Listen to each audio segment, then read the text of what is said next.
Hi Carry Crafters. Today I'm going to show you how I created my own color swatch using several materials that I had on hand that maybe you guys have on hand as well. The first thing I did was go ahead and cut out 21 circles using my ink tool. It was a 2 1/4 circle punch.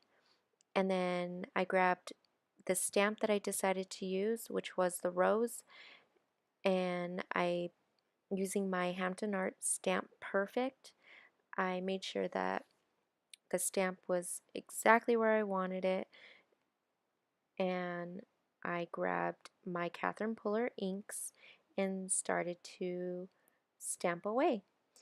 Now, I decided for this project to actually, instead of just doing one stamp or at least one ink stamp down, I definitely wanted to make sure I showed the true color.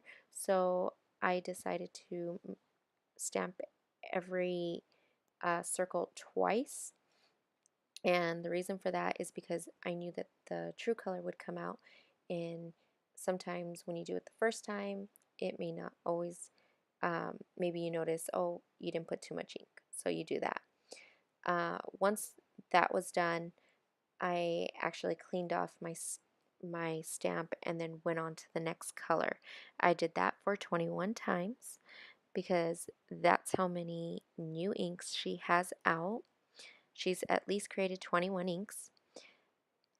Then I moved on to my label maker and I created a label for each one of my swatches using the name, of course, that she placed on the stamp or the ink stamps.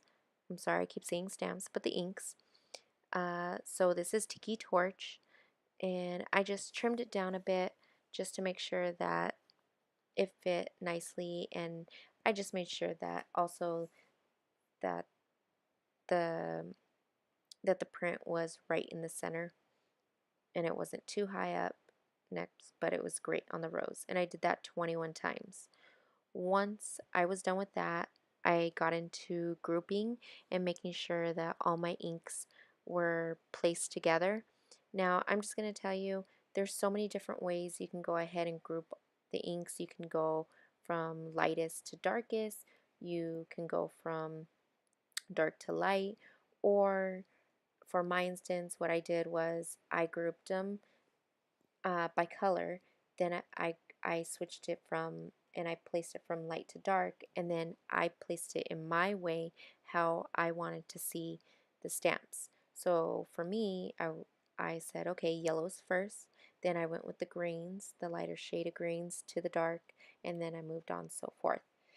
The next thing I did was I created a circle using my 1/4 hole puncher, and I did that right up on the top. Once I was done with that, I put in my string and just created a little tie up above, and that was it. That was just my quick little demo using my color swatch, with just the items that I had on hand, not purchasing anything new. So if you guys like my video, don't forget to subscribe to me if you guys haven't already. And you guys can find me on Facebook as kcraftingstudio.17, and you can find me on Instagram, kcraftingstudio, and I'll see you guys soon. Bye guys, I hope you enjoyed my video of color swatches using the Catherine Puller inks.